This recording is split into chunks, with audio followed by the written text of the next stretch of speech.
impression that if somebody has invested that deeply in Trials of Osiris, and they want to put an emblem up on their Guardian that says, this has been important to me, this has been my favorite thing to do, I've been there, I've been in that battle, on some occasions I've laid down and died in your path so that you could reach the lighthouse. We want to honor those games too. Exactly. I think we still have the scarab, right? For the truly Trials of Osiris Elite, they'll always have that. Yeah. I want kept going. Yeah, they'll always have it in Destiny 1. And that is all 13 pages of the biggest record book you ever done created. I want to rewind here and page back through everything that we've looked at and come back to the very first page. And there's been an emerging theme here in the things that you said. And I just want to call out here, complete milestones to rank up the record book. Completion is not required to claim all of the rewards.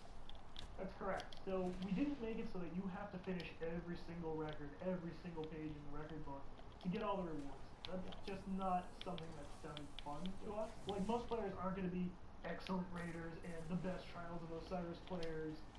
You know, there's some very difficult things to do in the record book. So we wanted to make sure that everyone was able to feel like they've completed their legend within the 3 years of this. Jack of all trades, master of a few, perhaps. Exactly. But the Age of Triumph record book is not for the master of all trades. Sure. The thing you're passionate about, you will earn and you will stand out as that. Okay. But you can earn the record book rewards for just completing roughly 3/4 of the record book. So Moves the Needle here has moved up to rank 2. So I'm going to claim this reward. And these emblems indicate progression through the record book. I get 1 per character, 1. And we'll take a look at some of these. Hit rank 3, hit rank 4. Yeah, pretty sweet vibes there. Definitely got some 80s Art Deco at work there. Screenshot these emblems. Rank 5. And rank 6 is the last emblem that you're going to collect in this category. It's the very sweet Age of Triumph kind of crest there. Okay. And what happens when I reach rank 6? So when you reach rank 6, you get that. And actually, we've confirmed now, you have to get to rank 7 to get your last reward. Okay, so keep ranking up. And you've unlocked a personalized offer from the Bungie store. Visit bungie.net/triumphs to learn more.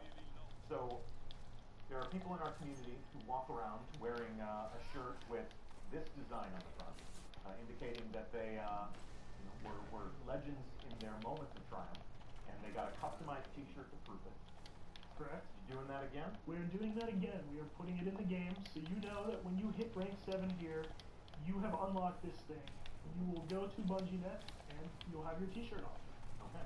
And you can go to the Bungie store, and you can buy that shirt. Right. It won't be $700,000 for you. No. It'll be a reasonable expense.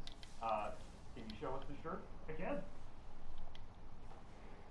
Go. Nice throw. Just a feel. All right.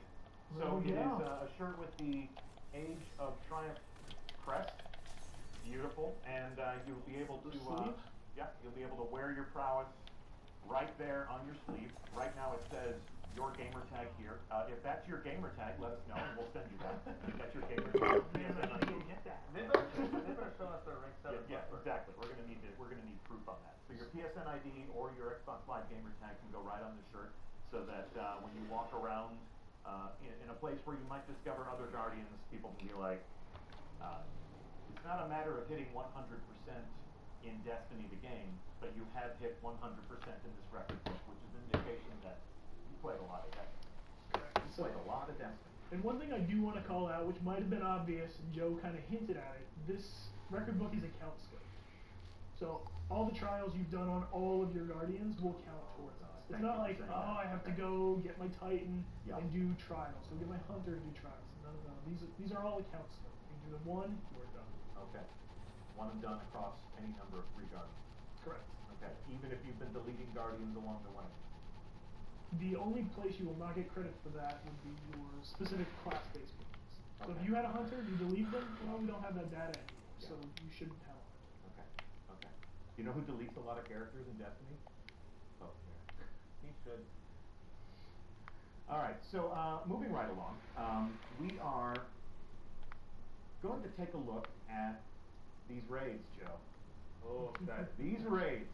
So I'm going to take a look at my director.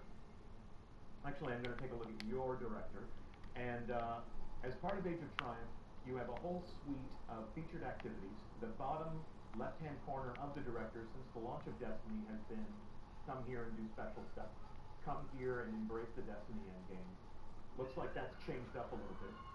Next week, we are going to have Tim Williams and Joe Sipperman on the hot seat, and they're going to talk to us about how these weekly rituals are going to change a week in the life of a Guardian who is experiencing Age of Triumph.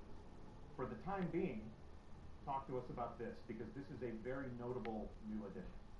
Yeah, so one thing that we've been excited about for a very long time, and are very happy to get the chance to do it here, is this idea of Raid of the Week.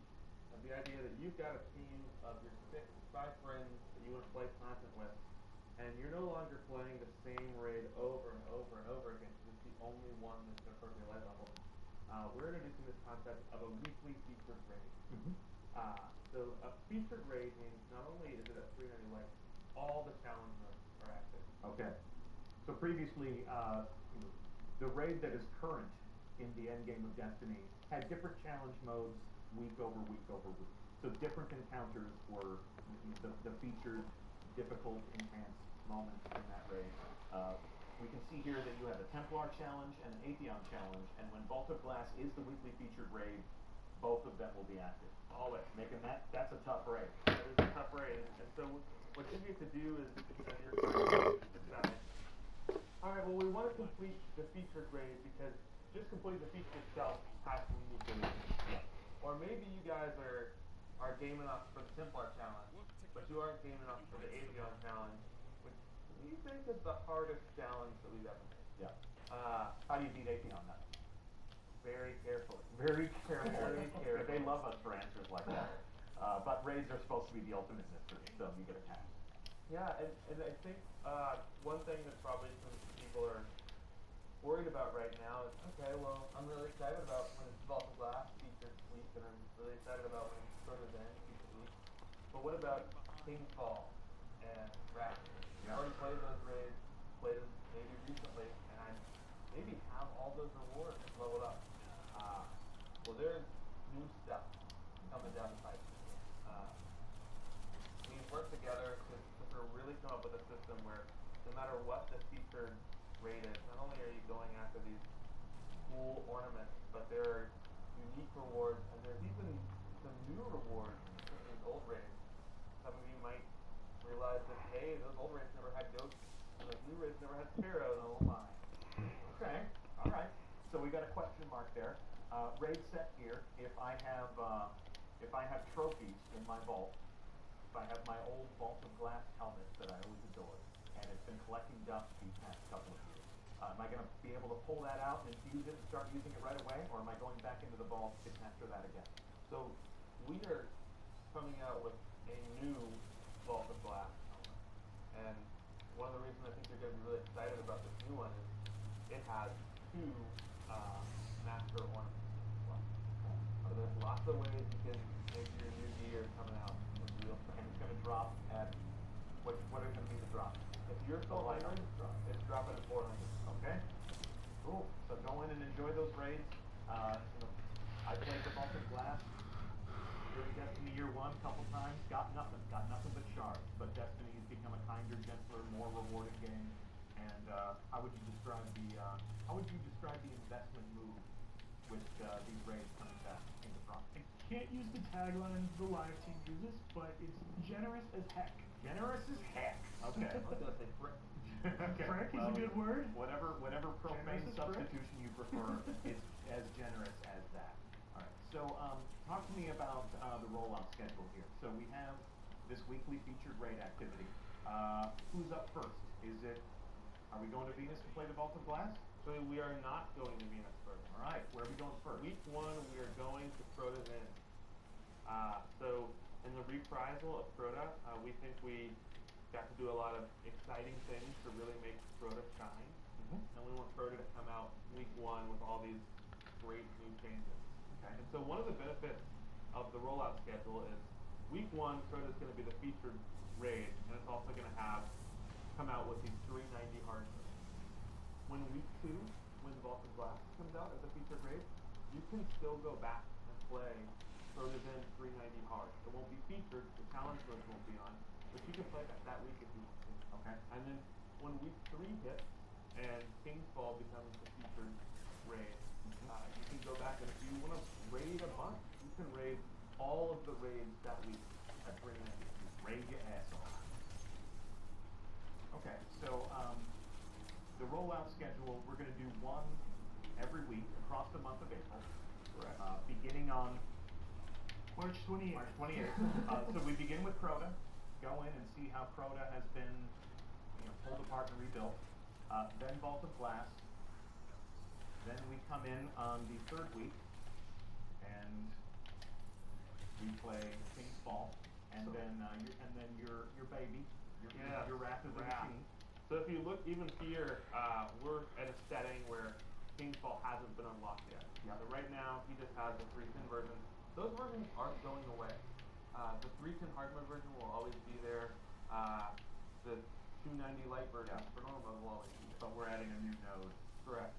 The Age of Triumph redesigned, reinvigorated mode will always be there with an opportunity to earn those rewards. Now, do the ornaments always drop or only when it's featured?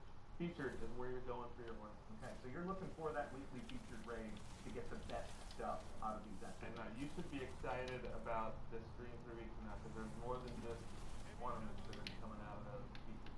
Yep. Okay. Yep. We're going to talk all about the weapons. We're going to be talking all about the armor, and we will delve deep into that sandbox and show you why you like it. Okay.